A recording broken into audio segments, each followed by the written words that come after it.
दोस्तों, राहुल गांधी ने आज स्पेशल प्रेस कॉन्फ्रेंस में कुछ विशेष मुद्दे पर बात की। तो आइए जानते हैं इम्पोर्टेंट पॉइंट्स क्या क्या थे। तो सर, मेरा पहला सवाल है कि आज राहुल गांधी ने प्रेस कॉन्फ्रेंस में दावा किया वोट चोरी को लेके, वोट डिलीट को लेके, तो उसमें से ऐसे कौन से पॉइंट्स थे जो जनता को डायरेक्ट हिट कर रहे हैं?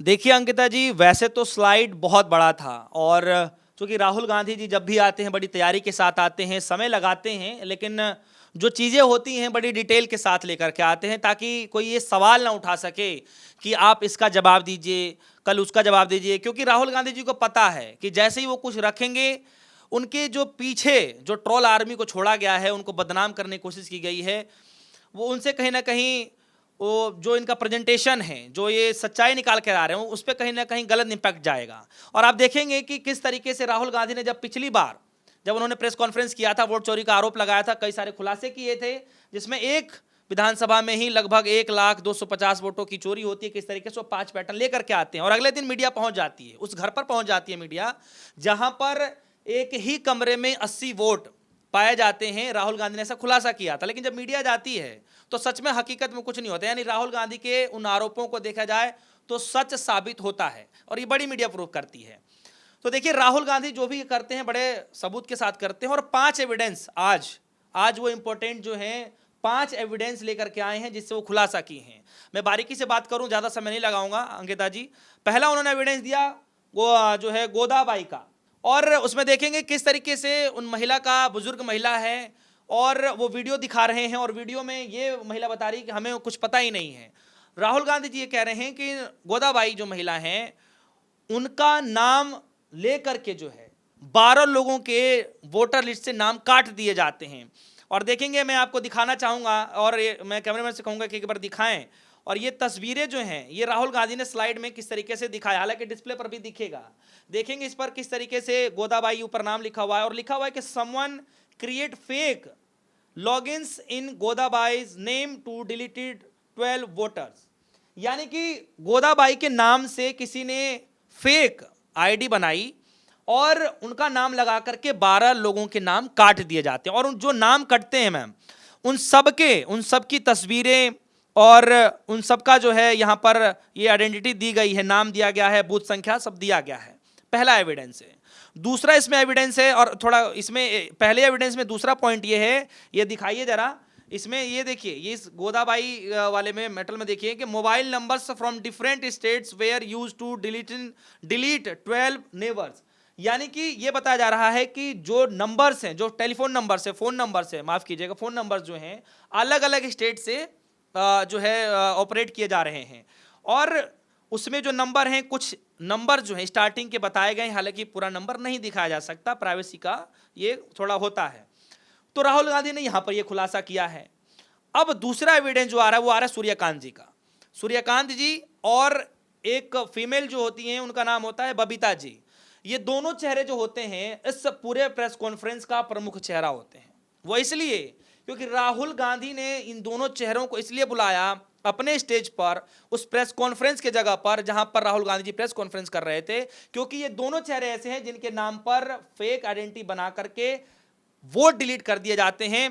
12 वोट 14 मिनट में डिलीट कर दिए जाते हैं और उनको कुछ पता ही नहीं है। और राहुल गांधी इसका खुलासा करते हैं, स्टेज पर बुलाते हैं और आप देखेंगे कि वो कहते हैं कि हमें पता ही नहीं है, सिर्फ मैसेज आता है और हमने डिलीट कर दिया, हमें कुछ पता ही नहीं है। दूसरा एविडेंस, तीसरा एविडेंस देखिए, नागराज का है। नागराज का है, और ये क्या करते हैं कि सुबह उठते हैं 4 बजे के करीब और 36 सेकंड में 2 एप्लीकेशन को जो है डिलीट कर देते हैं। राहुल गांधी जी उसका खुलासा करते हैं। तो ये तीसरा एविडेंस है जो कि बहुत इंपॉसिबल है। 36 सेकंड में कोई कैसे डिलीट कर सकता है? अंकिता जी, आप भी समझिए कि अगर आपको कोई कंप्यूटर दे दे, पीसी कोई दे दे, लैपटॉप दे दे, आपको बोले कि आप जरा लॉगिन करिए, कुछ थोड़ा सा कुछ करिए, खंगालिए कुछ भी, तो आपको खंगालने में, ऑन करने में मुझे लगता है कि 3-4 मिनट लग जाएगा। 36 सेकेंड इंपॉसिबल से चीज़ें हैं, और वो भी मतलब जो है सुबह के वक्त, वो भी भोर में 4 बजे। और ये जो एविडेंस 4 है, जो बड़ा गंभीर एविडेंस है, और एविडेंस आप देखेंगे, मैं तस्वीरें में दिखा दूं आपको, ये एविडेंस है why are the applicants always serials number 1। यानी इसमें ये जो तस्वीरें बताई गई हैं 1, 2, 3, 4, ये जो तस्वीरें बताई गई हैं, इसमें राहुल गांधी जी ये कह रहे हैं कि जो ये नंबर है, जो सीरियल नंबर 1 है, ऐसा कंप्यूटराइज, ऐसा सॉफ्टवेयर क्रिएट कर दिया गया है कि जिसका भी सीरियल नंबर 1 है इसका मतलब वो व्यक्ति लोगों के वोटों को काट रहा है, ये बताने की कोशिश की गई है। अब ऐसा सॉफ्टवेयर बना दिया गया है, ऐसा उसमें एप्लीकेट कर दिया गया है कि जिसका भी सीरियल नंबर 1 है वो डाल दीजिए, कोई नाम सेलेक्ट कर लेगा ऑटोमेटिक, और जिसका भी सीरियल नंबर 1 है उसको पता नहीं, उसका नाम आ गया और उसने जो है 10-12 लोगों के नाम काट दिए। ऐसे लोगों को राहुल गांधी ने उजागर किया। ये एविडेंस 4 है। एविडेंस 5 के तौर पर राहुल गांधी ने खुलासा किया है, जो कि आखिरी एविडेंस है, कि टारगेट जगहों पर जहां पर कांग्रेस पार्टी की ये कह लीजिए कि जो पार्टी मजबूत है, जहां पर बूथ लेवल पर मजबूत है, ऐसे जगहों को टारगेट करके और वहां पर जो है डिलीट किया जा रहा है, वोटरों को डिलीट किया जा रहा है। और इसमें राहुल गांधी जी ने 2 पॉइंट्स बताए हैं। एक तो ये है कि जो है सबसे ज़्यादा जो वोट काटे गए हैं वो कांग्रेस जहां पर मजबूत है वहां पर वोटों को काटा गया है, और वहां पर वोटों को काटे जा रहे हैं जो सन 2018 में 10 में से 8 पर राहुल गांधी और कांग्रेस पार्टी की जीत होती है, उन जगहों पर ये वोट काटे जा रहे हैं। तो राहुल गांधी जी ने पूरे कॉन्फिडेंस के साथ में, सबूतों के साथ ये 5 एविडेंस लेकर के आए हैं। तो आज के जो प्रेस कॉन्फ्रेंस उसमें ये 5 एविडेंस बड़े काम के हैं और लोगों तक ये जरूर हिट करेगा। जी सर, राहुल गांधी जी ने सीआईडी का भी जिक्र किया है, तो उनका क्या रोल है, वो कैसे वोट चोरी के मुद्दे में शामिल होते हैं? देखिए अंकिता जी, आपने सीआईडी के बारे में पूछा कि इसमें सीआईडी का जिक्र कहाँ से आया। तो देखिए सीआईडी के बारे में मैं इतना ही कहूँगा कि सबको पता है इन्वेस्टिगेशन के लिए जो है कभी कभी ऐसे मुद्दे आ जाते हैं कि अगर एक बार सीआईडी किसी को नोटिस भेज दे तो क्या मजाल कि वो सीआईडी के नोटिस का जवाब ना दे, देना ही पड़ेगा। आम इंसान को अगर सीआईडी की नोटिस आ जाए, चाहे किसी और जो है कह लीजिए कि सरकारी किसी संस्था का नोटिस आ जाए, तो जवाब देना ही पड़ता है। यहां पर सीआईडी का इसलिए जिक्र किया जा रहा है क्योंकि 18 महीने में 18 बार सीआईडी ने इन्वेस्टिगेशन के तौर पर इलेक्शन कमीशन को 18 बार लेटर लिख करके भेजा, लेकिन इलेक्शन कमीशन ने एक बार भी जवाब नहीं दिया, और जवाब भी दिया तो टूटे फूटे जवाब दिए जिसका कोई मतलब नहीं निकलता। एक स्लाइड है, और ये स्लाइड है, जरा मैं कहूँगा कि दिखाइए, ये स्लाइड है, और इस स्लाइड में ये बताया गया है कि क्रोनोलॉजी समझिए। Karnataka CID send election commission of India 18 reminder letter. समझ रहे हैं आप? इसका मतलब ये है कि 18 बार रिमाइंड कराया गया सीआईडी की तरफ से, कर्नाटका सीआईडी की तरफ से, लेकिन उसके बावजूद भी एक बार भी जवाब नहीं दिया जाता। और उसकी शुरुआत होती है, मैं जल्दी जल्दी खत्म कर दूंगा, शुरुआत होती है इस पूरे प्रकरण की फेब 2023 में एफआईआर की जाती है। फिर मार्च में कर्नाटका सीआईडी जो है वो लिखती है इलेक्शन कमीशन को। फिर उसके बाद इलेक्शन कमीशन कुछ इन्फॉर्मेशन देता है, कब? अगस्त में सन 2023 को, लेकिन टूटे फूटे। फिर जनवरी सन 2024 में कर्नाटका सीआईडी फिर से लिखती है कि प्लीज फुल इंफॉर्मेशन हमें प्रोवाइड कराइए ताकि हम जांच में सब कुछ सच निकाल सकें।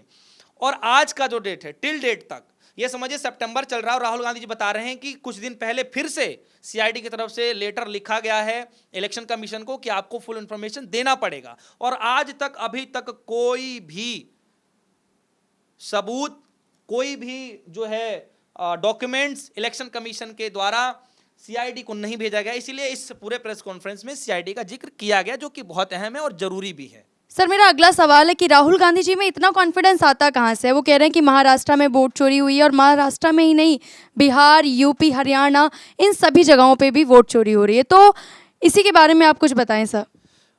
अंकिता जी, देखिए होता क्या है कि कॉन्फिडेंस नाम की भी एक चीज़ होती है। मान के चलिए कि आप पत्रकारिता में आई हैं और फर्स्ट डे कोई आपको माइक पकड़ा दें कि चलिए आप सवाल पूछिए, और सोचिए कि आपके अंदर इतना हेजिटेशन हो कि आप सवाल ही ना पूछ पाएं। क्यों? क्योंकि आप जानती ही नहीं हैं, और अगर जानती भी हैं तो आपको प्रैक्टिस नहीं है। राहुल गांधी जी के साथ कुछ ऐसा ही हो रहा है। पहले राहुल गांधी सिर्फ सवाल मतलब बताते थे, लोगों से, आसपास लोगों से सुनते थे, बातचीत करते थे, लेकिन खुले तौर पर कभी कह नहीं पाते थे। क्यों? क्योंकि उनके अंदर कॉन्फिडेंस नहीं था।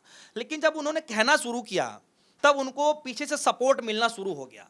जैसे मान चलिए कि आपने पत्रकारिता करी और किसी ने, आपके सहयोगी ने, आपके साथ पढ़ने वाले किसी साथी ने आपका अगर ये कहिए कि मनोबल बढ़ा दे, कहे कि नहीं अंकिता तुम बहुत अच्छा पत्रकारिता कर रही हो, तो मैं लिख के दे सकता हूं दावे के साथ कि अगले दिन आप अच्छी खासी पत्रकारिता करने शुरुआत कर देंगी। यही राहुल गांधी जी के साथ हुआ है। पहले जब कुछ बोला करते थे लोग भाव नहीं देते थे, लोग जो है नॉन सीरियस उनको मानते थे, लेकिन जब ये मुद्दा पकड़ा राहुल गांधी जी ने, उनको बड़ा समर्थन उनको मिला, जन समर्थन उनको मिला। फिर राहुल गांधी जी के अंदर वो पावर आई किस तरीके से कि एक आत्मबल उनको मिला, और कहीं ना कहीं वही जो शक्ति है उनके अंदर वो हिम्मत ला रही है कि जो कुछ कहेंगे वो सच ही कहेंगे। और यही कारण है कि राहुल गांधी जी साफ तौर पर जो है, एक बार उन्होंने प्रेस कॉन्फ्रेंस किया, जो उनको ताकत मिली, जो उनको सम्मान मिला, जो लोगों को हिट किया, तो राहुल गांधी जी के अंदर अपने आप ये चलता जा रहा है। और आज एक खास बात राहुल गांधी जी ने कहा प्रेस कॉन्फ्रेंस में, जो सबको सुनना चाहिए। उन्होंने ये कहा कि ताज्जुब सी बात है कि अब आपको जानकर हैरानी होगी कि अब इलेक्शन कमीशन के अंदर से राहुल गांधी को सहयोग मिलना शुरू हो चुका है। यानी कि वो जो सहयोग है राहुल गांधी जी के लिए एक संजीवनी बूटी का काम करेगा। यानी कि जहां अब कांग्रेस कहीं कुछ नहीं है, विपक्षी पार्टी अब कहीं कुछ नहीं है, दूर दूर तक कुछ दिखाई नहीं दे रहा है, ऐसे हालात में जो इलेक्शन कमीशन के जो कुछ लोग हैं, जो गुजरात लॉबी से जो है राहुल गांधी के लॉबी से कह ले के जुड़ चुके हैं, जो इन्फॉर्मेशन प्रोवाइड करा रहे हैं, जो राहुल गांधी कह रहे हैं कि आगे भी मिलता रहेगा, रुकने वाला नहीं है, तो सोचिए कि राहुल गांधी को कॉन्फिडेंस क्यों नहीं आया। और यही कारण है कि राहुल गांधी जी न सिर्फ महाराष्ट्र की बात कर रहे हैं, न सिर्फ कर्नाटका की बात कर रहे हैं, यही वो कारण है कि राहुल गांधी जी यूपी की बात कर रहे हैं, बिहार की बात कर रहे हैं, हरियाणा की बात कर रहे हैं, हर जगहों पर इसी तरीके से खुलासा करेंगे।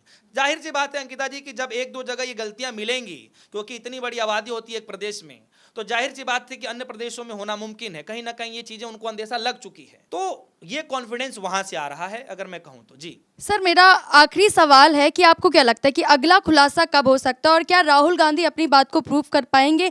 क्या इलेक्शन कमीशन अपनी गलती मानेगा? देखिए, आपके सवालों में अंकिता जी कई सारे सवाल हैं। पहला सवाल तो मैं ये बता दूं कि क्या इलेक्शन कमीशन अपनी गलती मानेगा? जहां तक मैं समझ पा रहा हूं कि नहीं। अगर गलती मान रहे होते तो अब तक राहुल गांधी से एफिडेविट नहीं मांगा जाता, जबकि वो खुद उनको सच्चाई बतानी चाहिए थी। राहुल गांधी के ऊपर ब्लेम नहीं करना चाहिए था। खैर, अब सवाल ये है कि राहुल गांधी जी कब तक वो बड़ा खुलासा करने जा रहे हैं। तो सवाल ये है कि राहुल गांधी ने जिस तरीके से ये पूरी जो क्रोनोलॉजी समझ लिया है कि एक के बाद एक कैसे करना है और कितने समय के बाद करना है, ये सिर्फ राहुल गांधी जी को ही पता है। लेकिन आज की प्रेस कॉन्फ्रेंस सुनने के बाद मुझे ये समझ में जरूर आ गया कि जो उन्होंने एटम के तौर पर जो खुलासा किया था, और आज जो हाइड्रोजन वाला जो खुलासा, जो मैं भी मान के चल रहा था कि आज वो हाइड्रोजन वाला खुलासा होगा, बड़ा खुलासा होगा, लेकिन राहुल गांधी ने साफ तौर पे कहा सबसे पहले ही कि देखिए, जो आप वो समझ रहे हैं हाइड्रोजन, वो अभी नहीं हो रहा है, वो बहुत जल्द होगा, बहुत जल्द मैं खुलासा करूंगा। लेकिन उससे पहले जो मैं और खुलासे कर करके लेकर के आया हूं, वो आपको जानना बेहद जरूरी है, जो कि मुझे लगता है पर्सनली तौर पर कि हाइड्रोजन वाले से भी बड़ा ये खुलासा है। और मैं समझ पा रहा हूं कि इस खुलासे के बाद राहुल गांधी इस मसले को दबने नहीं देंगे, कहीं ना कहीं इसको गर्म करके रखेंगे।